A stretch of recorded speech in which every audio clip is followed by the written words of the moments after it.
10 വർഷത്തിന് ശേഷം അധികാരത്തിലേറിയ UDF മന്ത്രിസഭയിൽ ഏറ്റവും കൂടുതൽ തിളങ്ങാൻ പോകുന്നത് VD സതീശനാണോ അല്ലെങ്കിൽ മറ്റേതെങ്കിലും മന്ത്രിയായിരിക്കും? നമ്മൾ എടുത്തു വെച്ച് പരിശോധിക്കുകയാണെങ്കിൽ ഈ മന്ത്രിസഭയിലെ എല്ലാവരും നല്ല കൃത്യമായിട്ട് ബോധ്യമുള്ള ആളുകളാണ്. അതായത് ദീർഘവീക്ഷണമുള്ള ആളുകളാണ് ഈ മന്ത്രിസഭയിലെ എല്ലാവരും. എൻ്റെ പേഴ്സണൽ ഒരു ഒപ്പീനിയൻ പറയുകയാണെങ്കിൽ ഈ മന്ത്രിസഭയിൽ ഏറ്റവും കൂടുതലും തിളങ്ങാൻ പോകുന്ന മന്ത്രി ആരാണ് എന്ന് ചോദിച്ചു കഴിഞ്ഞാൽ ആരോഗ്യമന്ത്രിയായിട്ടുള്ള മുരളീധരനായിരിക്കും.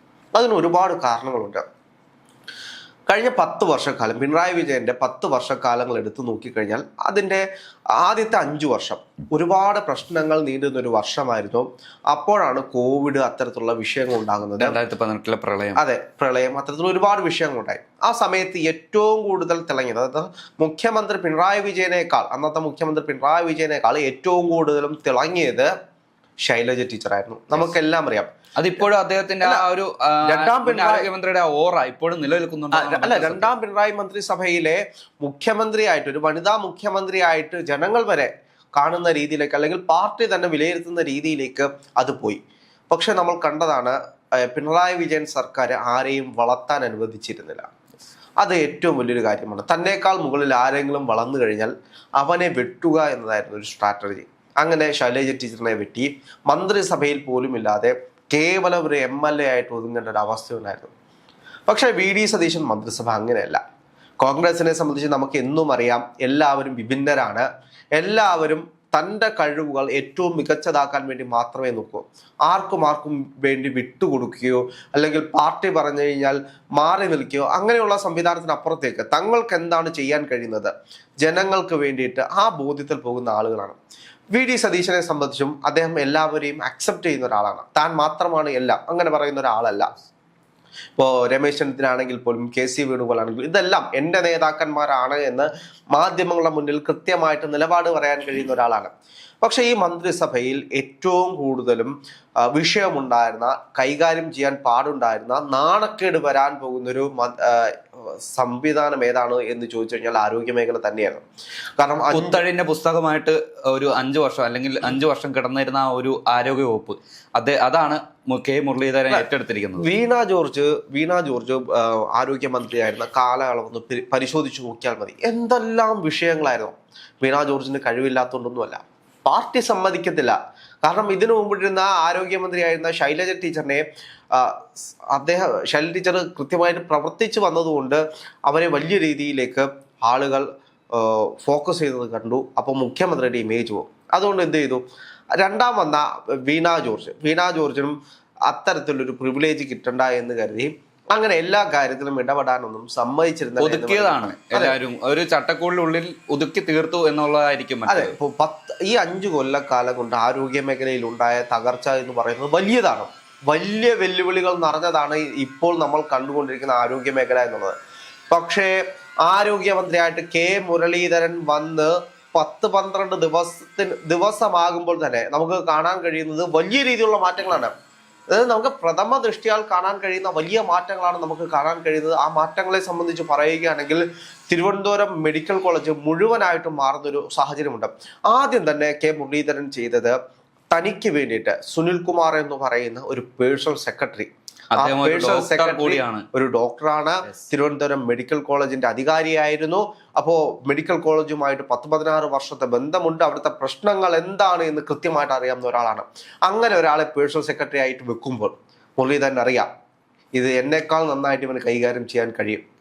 അപ്പോൾ മുരളീധരൻ്റെ രാഷ്ട്രീയ പാഠവും കൂടി ഇതിനകത്തേക്ക് ചേരുമ്പോൾ വലിയ മാറ്റങ്ങളാണ് സംഭവിച്ചുകൊണ്ടിരിക്കുന്നത്. അപ്പോൾ നമുക്കറിയാം, തിരുവനന്തപുരം മെഡിക്കൽ കോളേജിലേക്ക് ചെല്ലുമ്പോൾ ആദ്യം നമുക്ക് കാണാൻ കഴിയുന്നത്, ഞാൻ പലതവണ പോയിട്ടുണ്ട്, ആദ്യം നമുക്ക് കാണാൻ കഴിയുന്നത് രോഗികളെ ആയിരിക്കും. തറയിൽ കിടക്കുന്ന രോഗികൾ തറയിൽ കിടന്നിട്ട് തറയിൽ ഇട്ടുകൊണ്ട് തന്നെ ഈ നമുക്കറിയാം ട്രിപ്പ് ഇടുന്ന സാഹചര്യം. അപ്പോൾ അങ്ങനെയുള്ള എത്രയോ രോഗികളെ നമുക്ക് കാണാൻ കഴിയുമെന്ന് അറിയാമോ? അപ്പോൾ ഈ സിസ്റ്റം മുഴുവൻ അടിച്ചു വാർത്ത് പണിയാൻ പോവുകയാണ്. മുരളീധരൻ പറയുന്നത് ഇത് റീഅറേഞ്ച് ചെയ്യാനാണ്. ഓരോ വാർഡും ഓരോ ഡോക്ടർമാർക്ക് കൊടുത്തതിന് ശേഷം ആ ഡോക്ടർമാർ പറയും ഇവിടെ ഈ ബെഡിൽ രോഗിയില്ല, അത് ഡോക്ടർമാർ കൃത്യമായിട്ട് റിപ്പോർട്ട് ചെയ്യണം, അതിനനുസരിച്ച് സീറ്റിംഗ് കപ്പാസിറ്റി മാറ്റും. അപ്പോൾ ഇതിൻ്റെ പ്രധാനപ്പെട്ട വിഷയം, മെഡിക്കൽ കോളേജിലെ പലയിടങ്ങളിലും ചിലയിടങ്ങളിൽ രോഗികളെ ഇല്ല, ബെഡുകളൊക്കെ വെറുതെ കിടക്കുകയാണ്. ഇപ്പോൾ 600 ബെഡ് സ്പേസ് ഉണ്ടെങ്കിൽ 400 എണ്ണം മാത്രമേ ഫില്ലായിട്ടുള്ളൂ, ബാക്കി 200 എണ്ണം വെറുതെ കിടക്കുകയാണ്. അപ്പോൾ ഇത് അറേഞ്ച് ചെയ്യാൻ വേണ്ടിയിട്ട് വലിയൊരു സിസ്റ്റം ഉണ്ടാക്കുന്നു. അതേപോലെ മെഡിക്കൽ കോളേജിലെ ഏറ്റവും വലിയ വിഷയമാണ്, എത്ര വലിയ രോഗവുമായിട്ട് വന്നാൽ പോലും മണിക്കൂറുകളോളം ക്യൂ നിൽക്കേണ്ടി വരുന്നൊരവസ്ഥ. ക്യൂ നിന്ന് പോയി കഴിഞ്ഞാൽ പോലും ചികിത്സ കിട്ടാത്തൊരവസ്ഥ. ഇതിനും വലിയൊരു മാറ്റം ഉണ്ടാകാൻ പോവുകയാണ്. ഈ ക്യൂയിങ് സിസ്റ്റം മൊത്തത്തിൽ അടിമുടി മാറ്റുകയാണ് എന്നുള്ള വാർത്തയാണ് നമുക്ക് കേൾക്കാൻ കഴിയുന്നത്. ഇപ്പോൾ OP സിസ്റ്റം ആണെങ്കിൽ പോലും ഇപ്പോൾ നേരത്തെ ഒരാൾ രാവിലെ വന്ന് ക്യൂ നിൽക്കുന്നു, ക്യൂ നിന്നിട്ട് ടോക്കൺ വാങ്ങിക്കുന്നു, ആ ടോക്കൺ കൊണ്ട് വീണ്ടും ക്യൂ നിന്നിട്ട് OP ടിക്കറ്റ് വാങ്ങിക്കുന്നു, വീണ്ടും അത് കഴിഞ്ഞിട്ട് മരുന്ന് വാങ്ങാൻ വേണ്ടിയിട്ട്, അങ്ങനെ വലിയ വലിയ വിഷയങ്ങളുണ്ടായിരുന്നു. അത് മൊത്തത്തിൽ ഒറ്റ ക്യൂയിങ് സിസ്റ്റത്തിലേക്ക് ആക്കിക്കൊണ്ടുവരുന്നു. നമ്മുടെ ഈ പ്രാഥമിക ആരോഗ്യ കേന്ദ്രമുണ്ടല്ലോ, അവിടെ മുതൽ ഇപ്പോൾ മെഡിക്കൽ കോളേജ് വരെയുള്ള ഒരു പ്രധാന പ്രശ്നമാണ് നീണ്ട നിര. അതായത് OP കൗണ്ടറിന് മുന്നിലെ ഈ നീണ്ട നിര. ഈ നീണ്ട നിര ഒഴിവാക്കൽ തന്നെ ഏറ്റവും വലിയ ഒരു രോഗികളുടെ പകുതി ആശ്വാസം, അവർക്ക് പകുതി ആശ്വാസം. രോഗികളെ സംബന്ധിച്ച് അത് വലിയ റിലീഫ് ആയിരിക്കും. ഇപ്പോൾ തിരുവനന്തപുരം മെഡിക്കൽ കോളേജിനെ സംബന്ധിച്ചൊന്ന് ആലോചിച്ച് നോക്കും. വരുന്നവരെല്ലാം വലിയ രോഗങ്ങളുള്ളവരാണ്. ചെറിയ രോഗങ്ങളായിട്ട് ഒരു പനി പിടിച്ച് ചെറിയ മുറിവുണ്ട്, ഇങ്ങനെയൊന്നും ആരും മെഡിക്കൽ കോളേജിലേക്ക് വരില്ല. വലിയ വലിയ രോഗങ്ങൾ കൊണ്ടാണ്, ഹാർട്ട്, ഹൃദയത്തിന് പ്രശ്നമായിട്ട്. ഞാൻ ഇപ്പോൾ എൻ്റെ അച്ഛനെ കൊണ്ട് മെഡിക്കൽ കോളേജിൽ ഞാൻ കുറച്ച് ദിവസം ഉണ്ടായിരുന്നു. അപ്പോൾ എനിക്ക് കാണാൻ കഴിയും, രാവിലെ ഒരാൾ രാവിലെ 4 മണിക്ക് വന്ന് OP ടിക്കറ്റ് എല്ലാം എടുത്ത് വന്ന് ആൻജിയോഗ്രാം ചെയ്യാൻ വേണ്ടി, അതായത് ടെസ്റ്റ് ചെയ്യാൻ വേണ്ടി അകത്തോട്ട് കയറുമ്പോഴത്തേക്ക് അദ്ദേഹം മരിച്ചു വരുന്നൊരു സാഹചര്യം. ഹാർട്ട് അറ്റാക്കുമായിട്ടാണ്, നെഞ്ചുവേദനയുമായിട്ടാണ് വന്നത്. ഹാർട്ട് അറ്റാക്ക് ആയിരുന്നു. കണ്ടെത്താൻ അവിടെ കഴിയാതെ പോയി അയാൾ ഡെഡ് ബോഡിയുമായിട്ടാണ് പിന്നീട് വരുന്നത്. അപ്പോൾ അത്തരത്തിലുള്ള ഒരുപാട് വിഷയങ്ങൾ നമ്മൾ ദിനം പ്രതി തിരുവനന്തപുരം മെഡിക്കൽ കോളേജിൽ കണ്ടുകൊണ്ടിരിക്കുകയാണ്. കാരണം എന്താണ്, കൃത്യമായിട്ട് അനാലിസിസ് ചെയ്ത് മരുന്ന് കൊടുക്കാനുള്ള സാഹചര്യം അവിടെ നിലവിലില്ലായിരുന്നു. ഇപ്പോൾ OP യിലുള്ള ആളുകളെ നോക്കുമോ ഡോക്ടർ, അതോ ഒരു പേഷ്യന്റിനെ അഡ്മിറ്റ് ആക്കി കഴിഞ്ഞാൽ ആ ഡോക്ടറിനെ ആ പേഷ്യന്റിനെ നോക്കുമോ? ആ പേഷ്യന്റിനെ പിന്നെ 2 ദിവസമൊക്കെ കഴിഞ്ഞിട്ടായിരിക്കും ഇങ്ങനെ അവിടെ ഇട്ട് നോക്കും, പരിശോധിക്കും. 2 ദിവസം നേഴ്സുമാരെല്ലാം അവിടെ ഉദ്യോഗസ്ഥ വൃന്ദങ്ങളുടെ ഒരു ഭരണമുണ്ടായിരുന്നു. അത് ഇതോടെ അവസാനിക്കുമെന്നാണ് നമുക്കറിയാൻ കഴിയുന്നത്. കാരണം ഈ ആശുപത്രി സംരക്ഷണ സമിതി അങ്ങനെ പറഞ്ഞു കുറേ സമിതികൾ ഉണ്ടാക്കിയിട്ട് വെറുതെ ഇരുന്ന് പണം പറ്റാനായിട്ട് ചില ഉദ്യോഗസ്ഥർ ഉണ്ടായിരുന്നു, ചില താപ്പാനകൾ ഉണ്ടായിരുന്നു. ഈ താപ്പാനകളെ ആദ്യം പണിയെടുപ്പിക്കുക, പണിയെടുത്തിട്ടില്ലെങ്കിൽ വേറെ സ്ഥലങ്ങളിലേക്ക് സ്ഥലം മാറ്റുക. ഇതാണ് ഇപ്പോൾ മുരളീധരൻ എടുക്കാൻ പോകുന്ന ഏറ്റവും വലിയ വിഷയം. കാരണം നമുക്കറിയാം, ഒരു മെഡിക്കൽ കോളേജ് എന്ന നിലയിൽ ആ മെഡിക്കൽ കോളേജ് നേരെ ചൊവ്വേ പോകണമെങ്കിൽ അവിടുത്തെ ഉദ്യോഗസ്ഥർ പണിയെടുക്കണം. ഇപ്പോൾ ശുചിത്വം ആദ്യം തുടങ്ങിയത് ശുചിത്വത്തിൽ നിന്നാണ്, ഹോസ്പിറ്റലിന്റെ ശുചിത്വം. എന്തുകൊണ്ടാണ് ഹോസ്പിറ്റലിൽ ശുചിത്വം ഇല്ലാത്തത്? അവിടെയുള്ള ഉദ്യോഗസ്ഥരൊക്കെ അല്ലെങ്കിൽ ഇത് വൃത്തിയാക്കേണ്ട ആളുകളൊക്കെ യൂണിയൻ പരിപാടിക്കും സമരം വിളിക്കാനും ജയ് വിളിക്കാനും ഓരോ ദിവസവും പുറത്തേക്ക് പോവുകയാണ്. ആളുകൾ വന്ന് പണിയെടുക്കുന്നില്ല. ചോദിച്ചു കഴിഞ്ഞാൽ ഞാൻ ഇവിടുത്തെ യൂണിയൻകാരനാ, ഞാൻ പണിയെടുക്കണോ? ആ രീതിയിലുള്ള സംസാര ഭാഷയിലേക്ക് പല ഉദ്യോഗസ്ഥരും മാറി. പക്ഷേ അവർക്ക് സർക്കാർ ആനുകൂല്യങ്ങൾ വേണം, സർക്കാർ ജോലി വേണം, അതിൻ്റെതായിട്ടുള്ള ബെനിഫിറ്റുകൾ കിട്ടണം. പക്ഷെ പണിയെടുക്കാൻ കഴിയില്ല എന്നുള്ള ഒരു അങ്ങനെയുള്ള താപ്പാനകളെ മുഴുവൻ പണിയെടുപ്പിക്കാനുള്ള വലിയൊരു ഉദ്യമത്തിലൂടെയാണ് അദ്ദേഹം പോകുന്നത്. ഇത് എത്രമാത്രം സക്സസ് ആകുമെന്ന് ചോദിച്ചു കഴിഞ്ഞാൽ ഒരുപാട് പ്രതിഷേധങ്ങൾ ഉണ്ടാവും. ഇതിനെതിരെ പല അസോസിയേഷന്റെ അല്ലെങ്കിൽ പല സംഘടനകളുടെ പ്രതിഷേധം വീണ്ടും ഉയരാം. അതെ, ഉയരാം, സ്വാഭാവികമായിട്ട് ഉയരാം. കാരണം പണിയെടുക്കേണ്ടി വരുമ്പോൾ അവർക്കുണ്ടാകുന്ന ഒരു വിഷമമുണ്ടല്ലോ. 10 വർഷക്കാലങ്ങളോളം പണിയെടുക്കാതെ യൂണിയൻ പ്രവർത്തനം കഴിച്ച് മീശ പിരിച്ച് നടന്നു വന്ന ആളുകളൊക്കെ പിന്നീട് അവിടെ നിന്ന് പണിയെടുക്കുന്ന പട്ടിയെ പോലെ പണിയെടുക്കേണ്ട ഒരു അവസ്ഥ ആലോചിച്ച് നോക്ക്. പട്ടിയെ പോലെ അല്ല സാർ, അതായത് മാന്യമായി പണിയെടുക്കുക, അതായത് പൊതുജനത്തിന് വേണ്ടി അവരുടേതായിട്ടുള്ള ഡ്യൂട്ടി കറക്റ്റായിട്ട് നിർവഹിക്കുക, അത് മാത്രം ചെയ്താൽ മതി. അത് മാത്രമാണ് ആവശ്യപ്പെടുന്നത്. അതിൽ നിങ്ങളുടെ സംഘടനാ ബലം അത് പ്രകടിപ്പിക്കേണ്ട ആവശ്യമില്ലല്ലോ. അതെ, സംഘടന എല്ലായിടങ്ങളിലും ഉണ്ട്, പക്ഷെ സംഘടന നല്ലതിന് വേണ്ടി യൂസ് ചെയ്യണമെന്നാണ് യാഥാർത്ഥ്യം. പക്ഷെ ഇവിടെ എന്താണെങ്കിലും മുരളീധരൻ വലിയ മാറ്റങ്ങളാണ് ഉണ്ടാക്കാൻ പോകുന്നത്. അതേപോലെ തന്നെ ലാബുകൾ, നമുക്കറിയാം തിരുവനന്തപുരം മെഡിക്കൽ കോളേജിൽ ഒരാൾ അഡ്മിറ്റ് ആയി കഴിഞ്ഞാൽ അവർ ഏറ്റവും കൂടുതലും ബുദ്ധിമുട്ട് അനുഭവിക്കുന്ന വിഷയം എന്ന് പറഞ്ഞു കഴിഞ്ഞാൽ ഈ ലാബിൽ പോകാൻ വേണ്ടിയിട്ടാണ്. ഈ ചില വയസ്സായ അപ്പൂപ്പന്മാരും അമ്മമാരും ഒക്കെ വരും. ഇവർ വന്നു കഴിഞ്ഞാൽ എന്താണ് സംഭവിക്കുന്നത്? ഇവർക്ക് എങ്ങോട്ട് പോകണം എന്ന് അറിയത്തില്ല.